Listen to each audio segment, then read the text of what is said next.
What's going on? I need to make more content. I need to make more videos. Uh, Partly for myself, because I want to document sort of what's gone on. But for anyone new, which is probably all of you, I started sort of full time in trading cards, Pokemon cards, more specifically through eBay. I guess October is when I started. Um, so I left my previous job last year, and you know, it was earlier in the year, and Pokemon was booming, and honestly, for like 10 years, I would have loved for this to be my job, and I should have just gone for it 10 years ago. I don't know if I would have worked, but um, yeah. Anyway, so this is like probably one of the only things that I like truly am passionate about and have been for a long time. Normally, I bounce around from different ideas and things and trying new things. Career wise, I have a ton of education, too much education. Um, but yeah, it probably sounds kind of crazy to people, but I have a master's degree, um, and I quit my financial planning job, um, and decided while I was off to start in Pokemon. I am, I feel like I'm late to the game, um, but part of me also thinks that I'm early. And the reason I think we're early is we have boomed. There's been a ton of growth, and not being able to already be established before that growth happened is obviously maybe a regret to a certain extent. But I was collecting before the boom. Um, I mean, I started in 2015, and it was just a passion. Maybe it was 2014. Evolutions had come out. A friend was buying Pokemon cards. We were going to a friend's wedding. We stopped at a drugstore. He bought a few packs because they're in there. And I was like, what? They still make Pokemon cards? I was like, that's weird. I ripped them in the back, and it was like all the base set, and I got all the nostalgia feels. And I pulled Mega Charizard full art, and I pulled the base set Charizard reprint in 2 packs. And I was like, this is incredible. Um, so I just started buying a bunch of evolutions, and I tried to master set it, and I eventually did. And back then it was like $10 for the Charizard Hollow and Reverse Hollow, I think. And I was like, that's crazy, $10 for a Pokemon card. And then I was like, man, I want to like master everything. And I would just go around and I'd buy collections, and binders, and I would just fill up binders and try to master set from the very beginning all the way through in English. I loved sorting. I loved doing all that. I had a young niece and nephew. The nephew specific, I think a few nephews, and like family, friends, kids, and stuff that were really into it. And so that was also fun to connect with them and do that and sort of pass that on. Um, so I did that for a few years, and then I was getting like tons of questions from like friends or acquaintances, like, "Why do you collect Pokemon cards?" Because I was like bid on Facebook auctions and things like that, and I didn't have a good answer. There was a part of me that felt sort of embarrassed, um, but did it for a bit, and then I quit in like 2018 ish. I kept all my stuff, and then COVID, COVID was going on, early COVID, and I had friends that I game with all the time, and we would be in Discord playing like League of Legends or other games, mostly League, I think. And they would start talking about Pokemon cards and that they were buying slabs, and I was curious, and they were getting back into vintage, and I think vintage had been booming a little bit because Logan Paul had opened the first ed box or whatever. Um, and I was like, oh, cool, okay. Well, I got a ton of Pokemon cards. Like, this is sort of what I got, and I had some very cool stuff. And so I dipped my toes back in with like Shining Face, I think, and then Battle Styles was leaked, and I saw a Tyranitar with the first set with alt arts in Sword Shield Block. There was alt arts before, and I was like, oh my god, that's so cool. And so I would buy boxes and rip and collect, and then I shifted to singles because it was just like I'm being a numbers guy. Like the numbers just never made sense for opening stuff. And so I would buy boxes to keep them sealed, and I would rip packs here and there still if I could get them for $3, $4 each. But I would buy the singles and try to still master set stuff, and I'd go through Facebook groups, buy singles. So I amassed this huge collection. And I would have like 10 of certain cards that I thought were like just long-term great plays, like Pikachu's from trainer galleries or stuff like that, alt arts that were on the lower end. And I amassed this collection. Um, and so last year, I just everything ballooned in value, and I was like, wow, I'm sitting on a lot of value here. And for years, friends have been like, you should do this full time. It's like I don't even think this is possible to make this a full time job. And I've been hanging out with the Poke office in the last few years, and I saw that he was vending and doing some stuff. I thought that was cool. I wanted to dip my toes into vending because I had inventory that I could move, and I wanted to see what that was like and see if I could level up my collection, things like that. We had a live with Blake Stoice for a podcast, and Blake Stoice is an eBay seller. I think he might be the biggest in Canada for Pokemon. He's killing it. Great store. And he was doing it full time. I was like, wow, that's interesting. And I'd always been discouraged from selling on eBay because of the fees. And, it's FeeBay, right? I've always bought on eBay. I think the first time I bought a card on eBay was like 22 years ago, maybe. I think I bought Yu-Gi-Oh cards on eBay. I would buy Pokemon cards, Yu-Gi-Oh cards, Magic cards. For years, like that was the only way we could get Magic singles. Like if I was building out a deck, I had to search eBay to find them first, and it always annoyed me that like TCG player price would be 25 cents American, but on eBay the like cheapest copy was $4 Canadian. Um, and I just didn't really clue in that maybe I should have been doing this all along. So I took a huge gamble, I guess. I have some savings. I bought stuff I needed to make the eBay stuff more efficient, like a scanner, TCG Automate software, and some other stuff, PSA subscription, and I did a couple subs. And I just want to turn my singles into my inventory, and so I did it. I put a bunch of lower end stuff in there just to get it moving, to get some feedback, to get some legitimacy, and keep the risk low. And man, it's snowballing. It's been pretty like I don't know if I should be impressed because I don't know, I want more, I guess.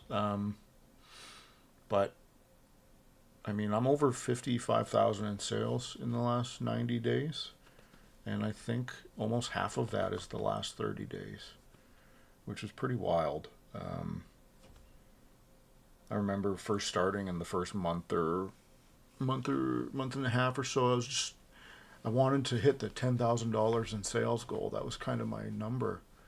And then one week I did a lot of work. Like I listed thousands of cards, and I listed like some of my higher end stuff and a ton of Magic cards from Secret Layers and things like that. And I very quickly got over the 10K mark, and then I didn't even consider another goal since. And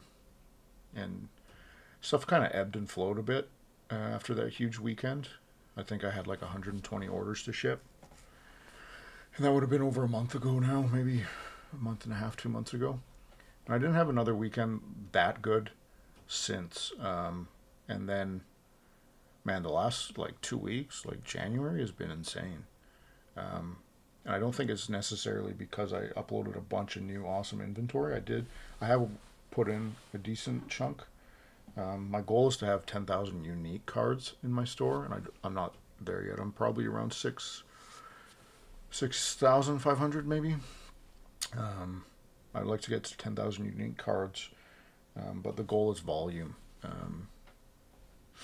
And so it's just interesting that I've passed, 55,000 in sales on eBay in 3 months, and I'm over 26,000 in the last 31 days, which is cool. Because I said, I'm going to keep the money in the business and see what happens over the next 3 months, January, February, March kind of thing. And then see if this is like something I can keep up. Like, so if I can make it work, I would want to be able to take out maybe 10% of my net every month to live off of. And all the rest just keeps churning and burning in the business, hopefully to grow it. And I gotta move fast, man. Like, I gotta move fast if this is gonna work. I need to get to the point where I'm doing enough volume where it makes sense and that I can fill my work week. Um, and so that's scary, but I don't think there's anything I want to do that I would work harder for, that I'd be more passionate about, and that's something I want to do longer term. I mean, cards have kind of always been my haven, I guess. Collecting as a kid, playing Magic with friends growing up, collecting as an adult, playing games as an adult. Like, yeah, card games have been awesome. Collecting's been awesome. And I want to keep that going. And if I can make a living off of it and also like level up my collection along the way, that would be really cool. And I just want to, meet a bunch of new people in the space. I don't have a ton of friends that collect. Um, and I'd like to build that out, which I'm doing, and it's a lot of fun. But yeah, like it's kind of scary, and it's maybe it just seems super bandwagony for me to go full time. Um, but it's like it's not through scalping. Like I don't go buy sealed product off the shelf and flip it for a quick buck. That's not what I'm doing. I could, I guess, do it, but that's not kind of my game. I feel super greasy. I am a reseller of sorts. Like I'll happily buy larger collections at a percentage and list all the singles on my eBay, and that's what I have for inventory, right? Is my singles. I have a bunch of sealed, and I'm gonna have to work through that at shows, moving some of that, and maybe trading some of it. But yeah, I got to start churning through inventory here because that's the name of the game right now is volume, and getting that snowball going. And then once that snowball gets big enough, and if I can, take an income from that and keep growing my collection and my inventory in this business, that would be incredible. But I'm not making these huge plays and make big bucks like you might see on YouTube, right? Like guys like Jar Chomp and stuff. They're making some pretty sick plays. Catch 'em all collectibles, making ridiculous plays where you can make 5-10 grand off a card in a flip. Like I'm not at that point. Um, I'd love to be at that point. I'd love to gain the expert knowledge of some of that older stuff, which I'm still learning. I'm familiar with errors and some of that stuff, but the marketplace itself for slabs and vintage, I need to really improve on because for the last 5 years, it's been all modern my focus, and I would pick up cool older cards that I thought were priced reasonably, not like based on market price, but just that card is $30, I'm in. Um, but building my knowledge out there is going to be really important. But it's interesting, and I know people are like, don't go on eBay, you have no control over the platform. They could change anything at any moment. So it's very true. There is a lot of risk there. But there's also a lot of reward for someone that's trying to start in my situation. For someone that needs that snowball to grow, to roll, to really get going, it's a volume game, and I'm never going to get that volume game from the start if I just had my own website. Now, I will have my own website, and I might do sealed and slabs on it, but I also just want it to be another place on the web that would be my branding where people can go and see that I would be interested in buying cards or trading and advertising my eBay store and stuff like that. But like, I know there's people complain a lot about eBay, but like, there's a lot of benefits too, honestly. And the fee percentage, which I think works out for me to around 14%, 13-14%. Maybe it's tough to swallow up front, but like if I just look at my monitor here and I take a quick peek, I've had 4.4 million listing impressions in the last month. Like that's crazy. 4.4 million in a month. And I don't do the promoted stuff. I don't do promoted listings. I know there's a few people that say that was what they did. Every time they listed a card, it was 2% promoted, just to increase that volume, liquidity a bit, getting that turnover a little faster. But the first 3 months, I didn't even touch promoted listings, and I was doing good. What I've done since is, jeez. What I've done since is I have some listings that are 100 days old now, and I sort of group them, put them as a promoted listing at 2% to see what would happen. And I think I moved like 4 cards of like 100. So that extra 2%, sure, not a big deal to me if I can move them. But the crazy thing about the eBay promoted stuff is they're asking us to, or they're suggesting to us that we should be at 6 to 14% extra in fees for the promoted listings. And it's like, okay, at that point, that's pretty, pardon my language, pretty fucking stupid. I'm not doing 20% in fees or 28% in fees. That's your entire margin. That means I have to tell people I'm paying 50%, and I'm never going to get cards at 50%. It's just not possible. So my fear, I guess, there is if it turns into a Facebook model where you just sort of get pushed the promoted, boosted posts. So I could follow a creator or a shop or something and not see their stuff unless they're promoting it. That's where I get a little sketched out. But the way that I think most buyers work on eBay right now is they search their card. So we'll call it, I don't know, Growlithe number 5 out of 132 or something. They'll just type Growlithe 5 or Growlithe 5 out of 132 and search. And then they might filter and go buy it now, price plus shipping, lowest first or something, right? And then that's, as long as like the promoted listings don't interfere too much there when they get into the nitty gritty and they're filtering, I think like the eBay shop will still be super successful without promoted listings. As long as you have the card that they're looking for and you're a competitive price, you'll at least get the click on your item and they'll take a look at your pictures and stuff. And eBay needs the sellers and the transactions. That's like their whole business model, right? So they got to strike a balance there. And I'm not going to complain about eBay in this. But like, if you think about the benefits of selling on eBay, you have access to this huge worldwide market. And if you're not shipping internationally, you're making a mistake. In my mind, but you need to figure out what countries you can and can't ship to. And that will take some trial and error, or just like looking at sellers that are highly rated that ship internationally and seeing what their exclusions are for countries. That would be a tip I would have for some people. But you have access to this worldwide network of buyers. And that's really powerful, and it's a trusted brand. And I mean, it has been for over 20 years. I mean, I said I used it 22 years ago. So there's some benefits there. I mean, they're handling sort of like the tax stuff, the tax collection and remittances and such. So, I mean, that's a little bit off your plate too, to a certain extent. Your fees are in there, like the processing fees are in there. Like, administratively and the benefit in terms of the immediate market you have access to as even like a zero feedback seller is incredible. So in my position, it's what makes the most sense for now.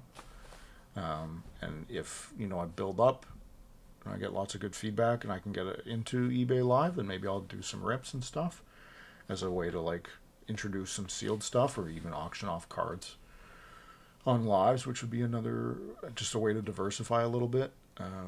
So I'm working towards that because that's a closed system, especially in Canada, right? You need to be invited into there. You can't just like hop on your browser and go to eBay Live. Like you need a link to a specific live and things like that right now. So that's cool. Something I'd like to work towards. But like, yeah, I'm shocked that, I've done as much as I have in the last month. That's pretty cool. Now I've got to really figure out, if I can do that number every month or more, then I can do this. I think I can do this for sure. But I got to make good decisions, and I've got to be able to weather a bit of a storm, I think, the next month. And the storm's not even about downside risk in the market. the storm for someone in my situation is competition in the marketplace from people that are, one, not in it for the long term and are in it for the short term, either gratification or gains or hype or whatever, right? There's a bunch of people that are doing it off the side of their desk that aren't reporting any income or anything like that, and they have a bit of an advantage when it comes to vending at shows and things like that. And there's obviously there is an increase in competition, I think, even on eBay in terms of sellers. I've noticed a few fairly decent sized sellers on eBay that have started up and have a similar number of feedback to me, at least to what I have in the last couple of months. And so there's competition there. When it comes to sourcing cards and inventory, there's more competition than ever, and it's weird. Like, I'll put a post out and I'll say I pay 80% cash for your collector lots as long as they're, a reasonable size, and I get maybe one or two bites. Like, and we're talking, I'm posting a group of like 30,000 people. So one, the audience is a little more knowledgeable, but at the same time still ignorant. And I don't mean that in a bad way, but for some reason a lot of people seem to think that because they open their collector app and they see the number as their collection, like what its worth is, that they should be able to sell it all in one single swoop for 95%. As if there's someone out there that values every single card in their collection at full market price and wants to buy them all at once. I see a lot of that, and to me it's just like they really don't understand the marketplace, honestly. Like, no one will, if I wanted every single one of those cards at market price, sure, I would pay you. But if I'm spending $10,000 on cards, the only people in the market for a lot like that are people that are reselling or vending, that kind of thing, right? There aren't individuals out there that are going to drop 10 G's on a collection at 100% market price of collector. And another thing you run into is people enter everything into collectors near mint. They don't understand that you can change the conditions. Not that even labeling the condition in collector is accurate, because it's not even remotely close, and I'm not sure you can ever be remotely close in that regard, because there's just so many people and listings that are just so wrong and so far off in terms of condition. I see like heavily played cards listed as near mint, and it's crazy. So yeah, there's a storm that I think I have to weather in 2026 in terms of just competition. There's a ton of people doing similar things to me. I think I've done pretty good, but I could do better in terms of like sales volume, and making content especially. I think that's a big thing for me. I really need to put my face out there more so that you guys trust me. And that, if someone sees me vending at a show, they might recognize me from a video or a short or podcast or anything like that. The Poke Syndicate podcast. You can get it on Apple and Spotify podcast, or live on YouTube at the Poke Office, Tuesday nights at 5 Pacific, 8 Eastern. But yeah, it's trying to bring everything together and build this out this year and see if I can make it happen. It would be so cool. I'd love to travel the world as part of this. The little kid in me wants to go to Japan and buy a bunch of Japanese cards one day, and bring them back and put them in my shop, kind of thing, and see where it goes. But yeah, it's just a ramble video, sort of talking about, I guess, the start of my business, and some of the challenges, but some of the benefits of eBay. There's a lot of good stuff you get for that 13-14%. And at the moment, you do not have to do promoted listings to make sales volume. I'm at about a 1% turnover a day without promoted listings on eBay, which is about where you want to be. If you can turn over your whole inventory, theoretically, at 1% a day over 3 months, you've almost completely turned it over, right? Which is what you want to do. You do that 4 times in a year, and now you're making hay. But I'm at that like 0.7 to 1% turnover rate a day in terms of dollar value of my inventory, which is awesome. And I wouldn't get that anywhere else. But I also understand that there are risks. Um, and I'd like to build through eBay, at least now, so that maybe in the future I have alternatives in the sense that I'm going to do the content, I'm going to do the vending shows and stuff, and I'll have my own website. Um, Once I can build that up a bit, then maybe I can maybe pull the plug. But at the moment, man, like it's killing it. It's unbelievable. I but one day, maybe it would make a lot of sense so that I could retain control of sort of all of those things, as opposed to being at the mercy of eBay, right? As long as they don't go the Meta route or the Facebook route of where they're like hiding your stuff because you're not paying and this guy's paying, your stuff like that. Like that stuff's annoying. But yeah, I don't know. Tell me your experience with eBay USA. Like, what do they suggest if you're in the States? Do they suggest 6 to 14% promoted listings, or are they lower? Like, that just seemed incredibly high. And a lot of the content creators I watch said they just do 2%. So that's what I'm doing on my old stuff, hoping that I can move the old stuff. But honestly, I think the older stuff, all I need to do is reduce the price or just wait and it'll sell. Because every day I sell cards that I feel like I never thought I'd sell. But I listed them because those cards themselves, like a heavily played Machoke from base set, doesn't have a ton of value to me, right? Like one day I would love to have a near mint base set completed, but like a heavily played Machoke is worth, if I can get $1 from it, that's worth more to me right now, that dollar, than having that card, because there's just so many of them. But yeah, I don't know. Let me know about your experience on eBay. If you've taken the plunge to start a store either part time or full time. If you're doing other things in the hobby to build a business, let me know what those are. And I appreciate you watching. And I'm sorry that this took so long, but hey, this is the video. Talking Head. Thanks, and we'll see you on the next one.